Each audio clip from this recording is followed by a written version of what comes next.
Hi, and welcome to the focal point of our scene, the hut. We're now going to move on and start texturing this main object. It's quite a big one and lots of pieces to it. You can see I've already made a start. This is the first bit we're going to do, the chimney. So I'm going to take you through how I did this from start to finish. And then we're going to move on and do some other things. The hut is going to be done in various ways. I want to try and use different techniques for different parts of it, like the roof and the walls, because they're tiled. We're going to use bitmap to material. For the chimney here, we used bitmap to material to create some maps, and then we brought them into here, and I did some work over the top. So there's a combination of both. So I'll show you lots of different ways on how you can use the software and how to create the results that we're after. Okay, so first things first, let's get started. And let's go to textures.com and source our rock texture. Okay, so here I am in textures.com, and I've already browsed through a lot of the textures. If you go into brick and then go to medieval and down to Japanese walls, you'll find a whole bunch of textures that you could possibly use. You can choose whatever one you want. You don't have to copy mine. But I chose this texture here. But like I said, choose a different one. You don't have to choose that one. That's just the one I picked because it already had a lot of the moss and bits on it already. Had the bits of green, bit of moss, and it looked very natural. It looked like a pile of stones that had been stacked up by a human. It just looked more natural than something like this, where it looks like it's deliberately made. And that's what I was going after, a much more natural look. So for example, if this guy's living in the woods, he'd go out and collect big stones and then stack them up and build his own chimney. He wouldn't have any tools really to start chipping and carving away at them. So that was my thought process on that. Okay, so download this texture, and then we're going to take it into Photoshop and just crop it so we get a nice piece that we can take into bitmap to material. So do that now. Okay, so here's my texture that I downloaded from textures.com, and now I just want to cut a piece. You can see I've already done it. Just cut a 2K piece out of here. Don't worry about it tiling, because Substance is going to take care of that for us. So just cut a piece out. I didn't take any of the top. I sort of tried to avoid any obvious blobs and blotches that didn't work.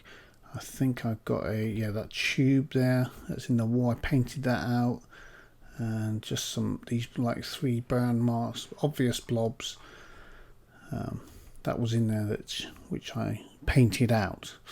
So cut a piece so you get something that looks like this. That's just a 2K square rocky texture, just like that.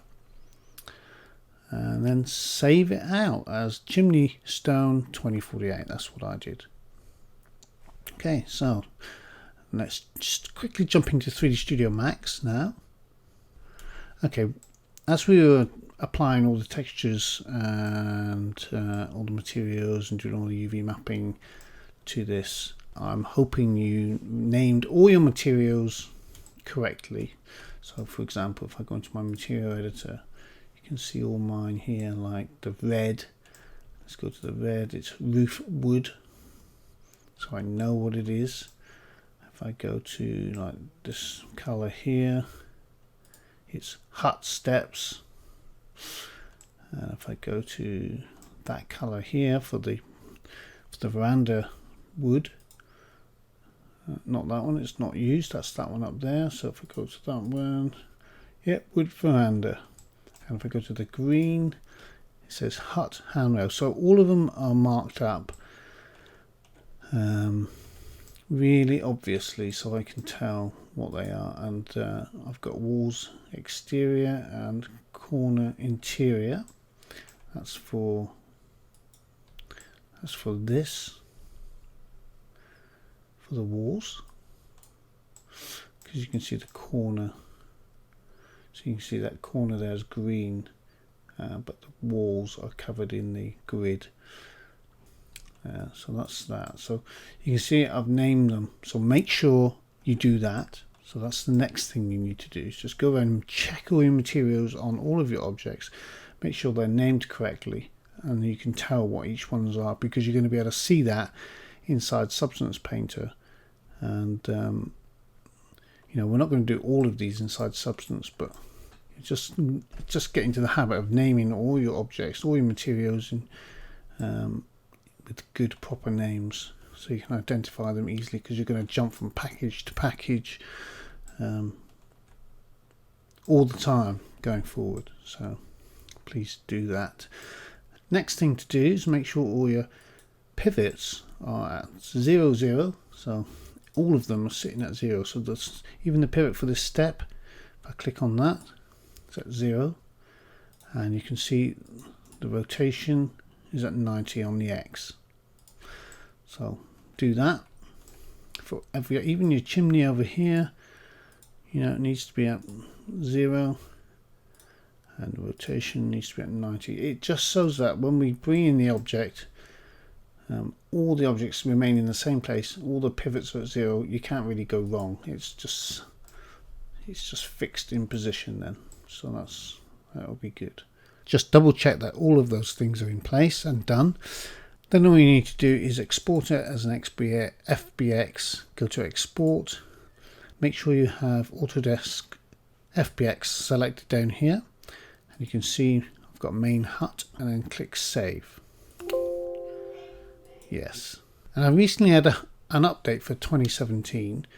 And since I've had that update, I've been able to save my presets for my FBX exporter. And you can see now, every time I go in there, these two are selected, and you can, we can go and turn these off because there's no animation, and do everything else, and it will save it as a preset, and it's just started working. So just have these two selected and everything else ticked off, and then click OK. So that's 3D Studio done. So now we're going to jump into Bitmap to Material to sort out our stone texture that we downloaded for our chimney, because that's the first object we're going to do. And you can see it's grey here, hut chimney. You can see it's named correctly. So I'll see you in Bitmap to Material. Okay, so here we are. Now what we're going to do is bring in our 2K texture that we created from our Japanese brick stone.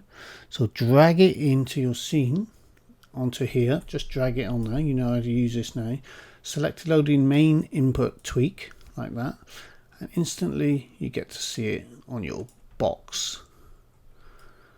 So straight away, main input is that. Change that to 2K, like so. Yep, close that. Global. Make it tile. You want that on the first one.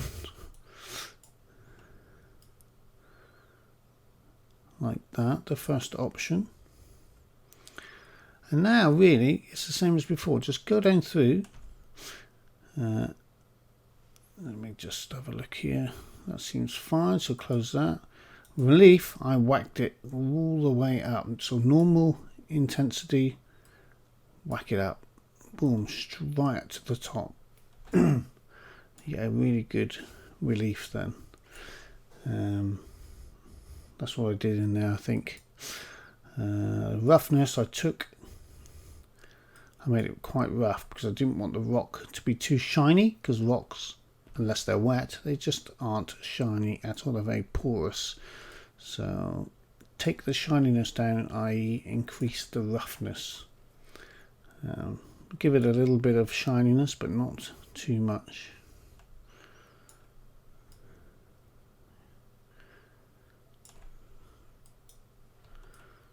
It's probably a bit too much there. Yeah, you can see it there. It just looks fake. You know, it's just too much. I don't like too much glossiness on objects. Okay, so a metallic, yeah. Best thing to do is you go down through, because you may have a different material than what I've chosen. Adjust all your values just like we did in the first one. Come down to the bottom on outputs. Make sure you got these selected: base color, roughness, metallic, normal, height, and ambient occlusion. You don't need any of the others. That's all that I exported. That's all you need. So do that. Pause the video here and adjust all your values so you have a really good stone texture that we can use for your chimney. Okay, so once you've done that, go to export as bitmap up here, click on that, and you don't need a lot of these, so turn off that, turn off emissive, detail normal you don't need, curvature you don't need, leave on ambient occlusion, turn off bump, turn off displacement, leave on height, leave on normal, turn off glossiness, turn off specular, turn off diffuse, leave on metallic, roughness, and base color. So those are your 6 outputs. That's all you need. In base pattern name, go in here, delete that, and call it hut chimney underscore %u. Just type that. Make sure your format is on TJ and click on folder, browse. So you can see what I did here in the raw TGA, Art of Games TGA raw project files, meshes, textures. I've got a hut folder here. Go in there, and this is where this is the folder. If you haven't got that folder, which I don't think you have, create it and go inside it and select that folder. Select like that, and then click on export. I've already done it, so I'm not going to click on it now. So just click on export, and all of these should spit out from your material. So do that, close it down, and then jump into Substance Painter. Okay, so welcome to Substance Painter. We're now going to bring in our hut, and we're going to bring in our textures for our chimney that we created in bitmap 2 material, and we're going to paint over them and paint on them and make them a bit more interesting. So let's do that now. So go to File, New, make sure it's on Unity 5, select,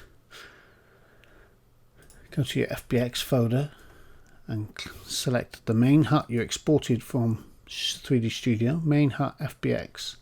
Click on Open. Make sure all that is correct, like that.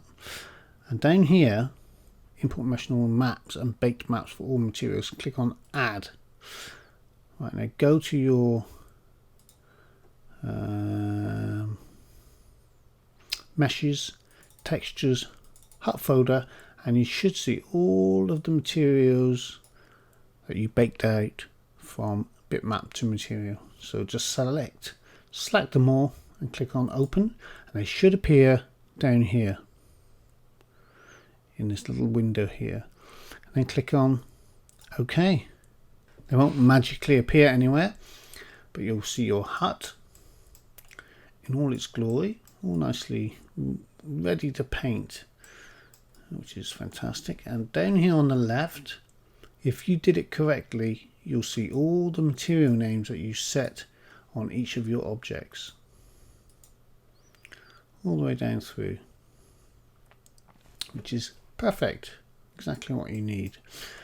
Now, because we've got all this now, we can isolate just the chimney. So we can click off the veranda and the frame and the exterior, wall, corners, the roof wood, the bits that aren't used, which you're not going to actually texture anyway, the roof, handrails, sorry, the steps, the glass, and a door frame and door. So we're just left with this, the chimney.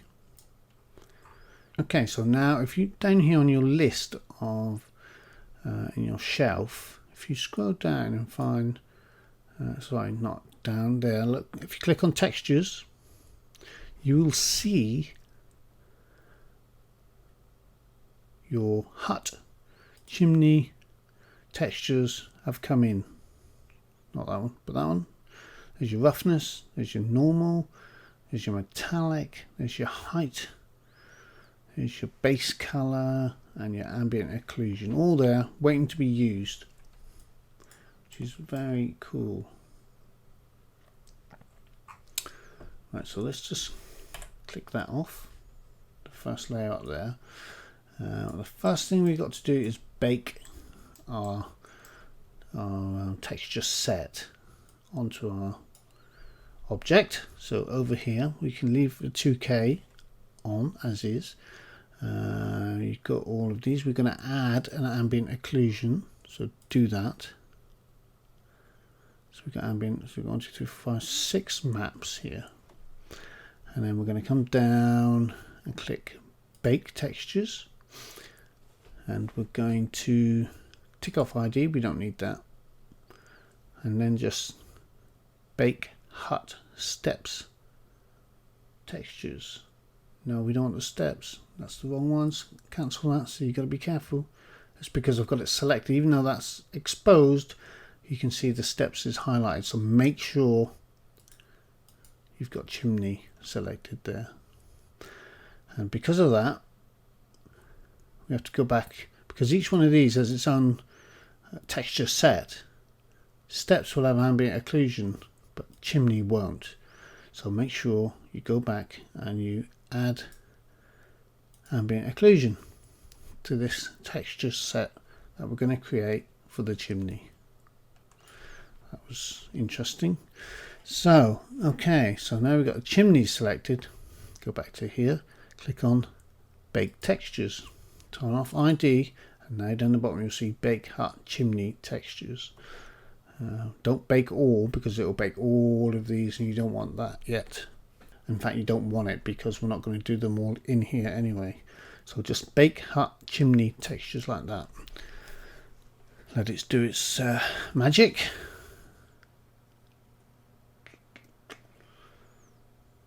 Like that. And there it is. Okay, so you might be thinking, what on earth is that? Well, what that is the ambient occlusion is baked onto this object, and that is the shape of the edge of the hut up against the chimney, which is actually very cool. And that will stay there, and it doesn't matter because you're never going to see it, but you will see these sort of ambient occlusion baked shadows, which is very cool.